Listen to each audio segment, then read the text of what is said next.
Assalamualaikum warahmatullahi wabarakatuh. Yang terhormat Pak Vicky selaku dosen pengampu mata kuliah Tata Kelola Manajemen Resiko. Hari ini kami dari kelompok 1 ingin mempresentasikan bab 31 yaitu Internal Audit Activities dan bab 35 yaitu Reporting on Risk Management. Masuk dalam pembahasan materi, perkenalkan kami dari kelompok 1 yang akan mempresentasikan bab 31 dan 35 yaitu saya Stefania Matea dengan NPM akhiran 110 dan rekan saya Jian Safira dengan NPM akhiran 190. Baik, yang pertama saya akan menjelaskan tentang ruang lingkup audit internal. Keberhasilan pengelolaan resiko bergantung pada 4 keluaran penting berbasis resiko yang dapat diringkas sebagaimana di 2. Yang pertama, wajib sebagaimana diwajibkan oleh undang-undang, pelanggan atau klien, dan standar. Yang kedua, jaminan bagi tim manajemen dan pemangku kepentingan lainnya. Yang ketiga, pengambilan keputusan berdasarkan informasi terbaik yang tersedia. Yang keempat, yaitu proses inti yang efektif dan efisien di seluruh organisasi. Jelas bahwa agar hasil-hasil ini dapat dicapai dengan sukses, seluruh pemangku kepentingan perlu bekerja sama. Dan dalam hal ini mencakup kerjasama antar manajemen resiko dan audit internal. Pengendalian internal berkaitan dengan metode, prosedur, dan pemeriksaan yang diterapkan untuk memastikan bahwa organisasi bisnis memenuhi tujuannya. Karena pengendalian internal berkaitan dengan pemenuhan tujuan, terdapat hubungan yang jelas dengan aktivitas manajemen resiko.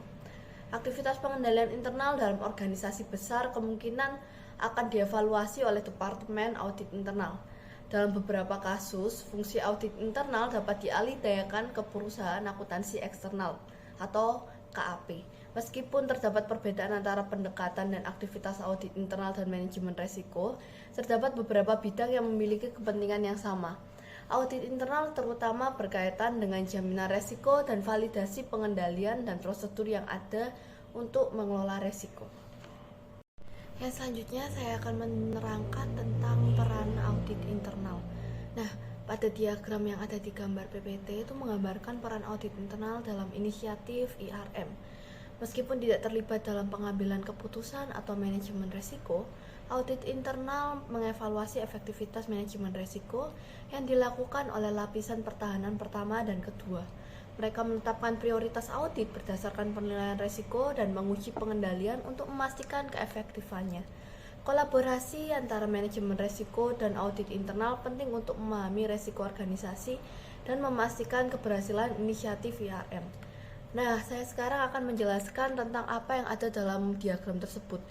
Yaitu yang pertama ada peran inti audit internal dalam IRM adalah kegiatan yang berhubungan dengan layanan pemastian yang meliputi yang pertama, memberikan keyakinan pada desain dan efektivitas proses manajemen resiko. Yang kedua, memberikan keyakinan bahwa resiko dievaluasi dengan benar.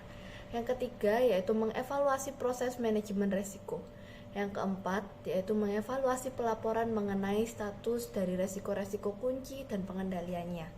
Yang kelima, yaitu meninjau pengelolaan resiko-resiko kunci, termasuk efektivitas dari pengendalian dan respon lain terhadap resiko-resiko tersebut. Yang selanjutnya itu peran tambahan lain yang boleh dilaksanakan dalam layanan konsultasi dan dibersamai dengan pengamanan independensi dan objektivitas yang cukup. Antara lain, yang pertama, memulai pembentukan IRM dalam organisasi. Yang kedua, mengembangkan strategi manajemen resiko bagi persetujuan dewan. Yang ketiga, memfasilitasi identifikasi dan evaluasi resiko.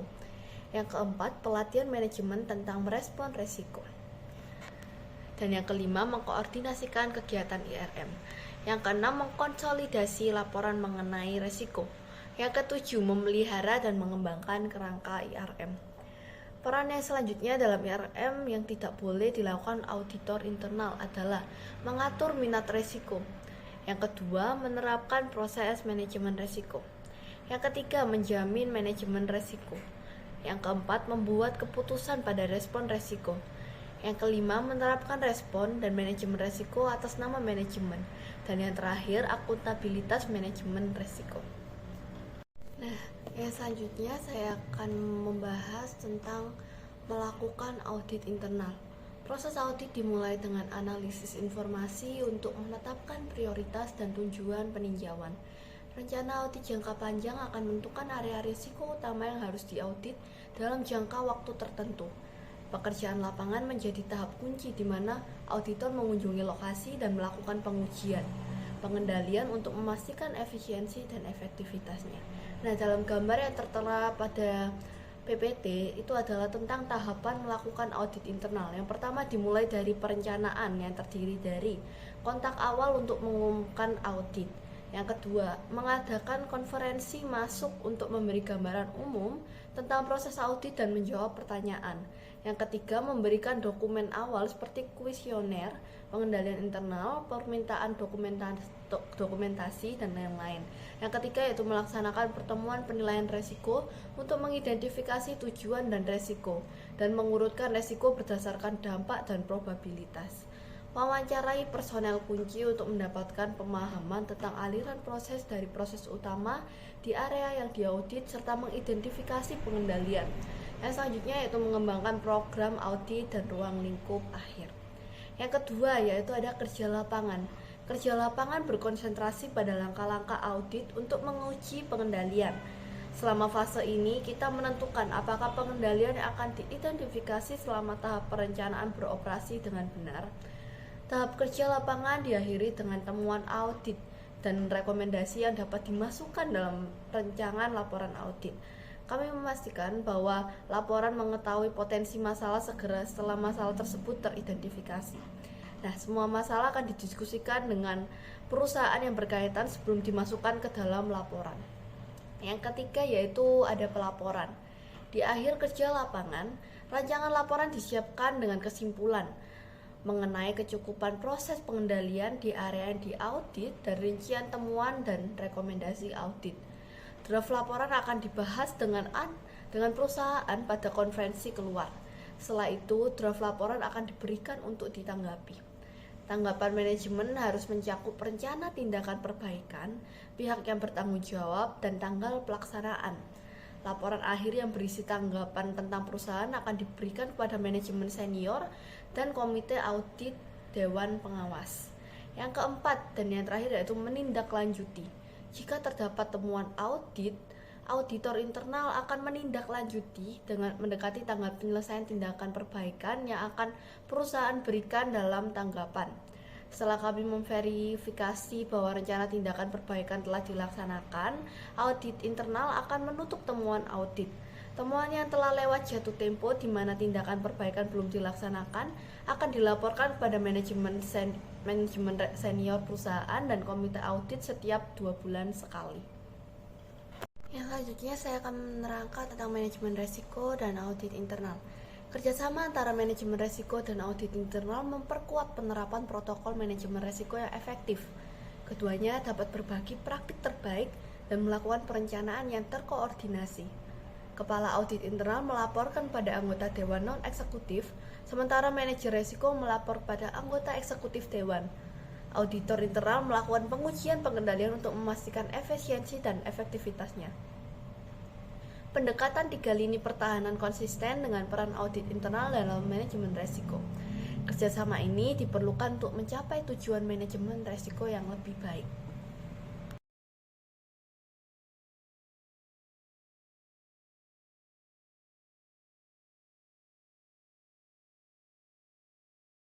Di sini ada risk reporting atau pelaporan risiko.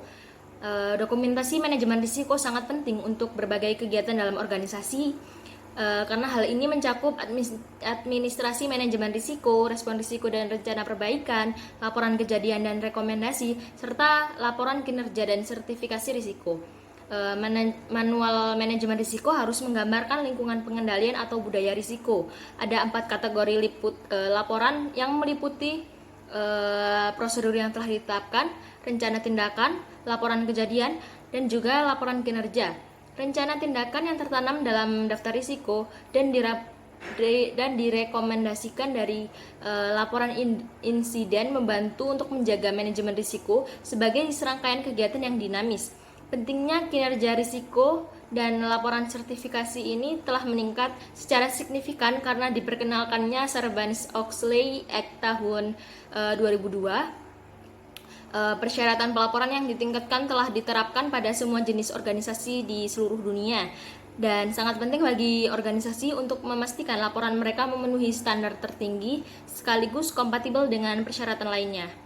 Nah, laporan kinerja risiko dan sertifikasi ini mencakup laporan manajemen operasional, deklarasi formal, dan juga laporan tersertifikasi kepada para pemangku kepentingan. Panduan risiko Dewan Pelaporan Keuangan memberikan serangkaian tanggung jawab yang komprehensif bagi Dewan dengan fokus pada komunikasi dan pelaporan risiko. Kewajiban-kewajiban ini berlaku untuk komunikasi internal dan juga eksternal yang menekankan pentingnya informasi manajemen risiko yang dikomunikasikan kepada dan dari Dewan.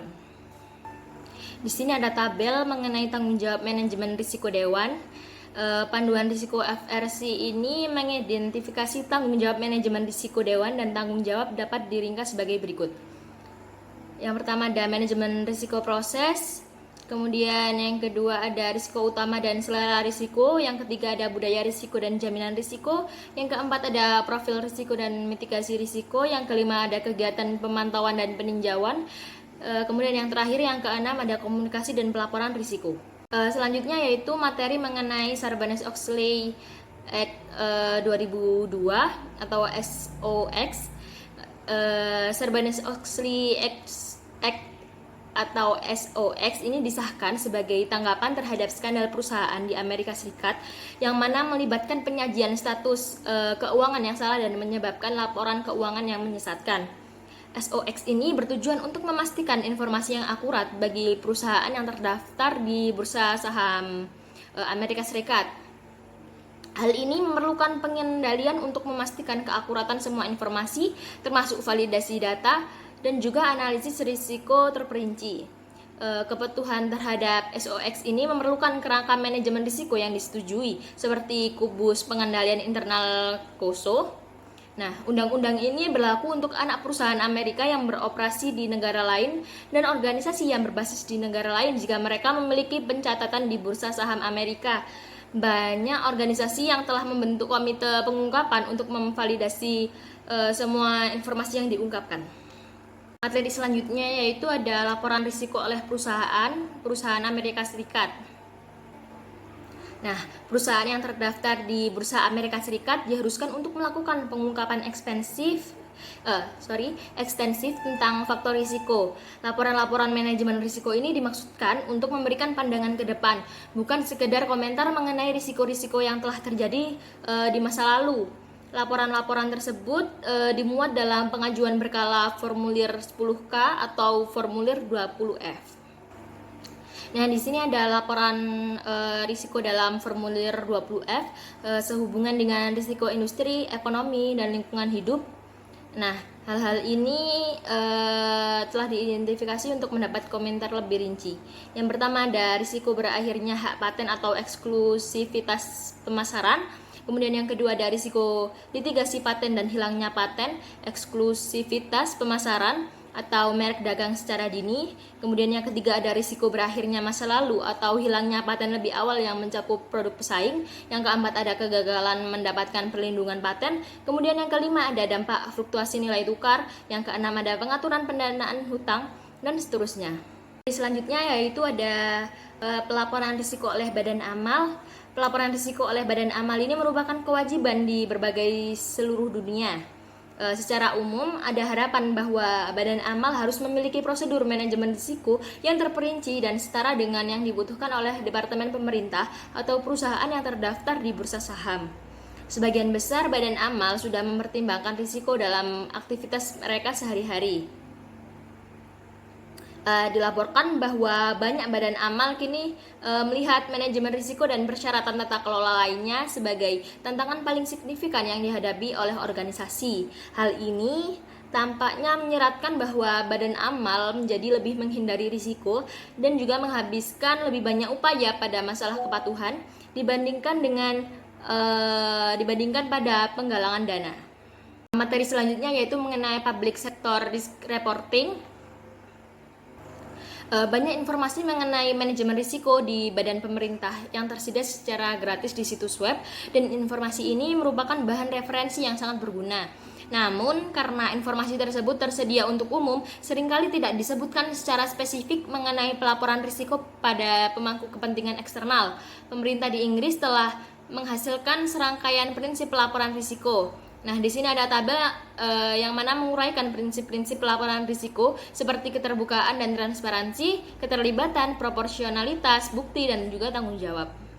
Sekian presentasi dari kelompok kami. Mohon maaf apabila ada salah kata. Wassalamualaikum warahmatullahi wabarakatuh.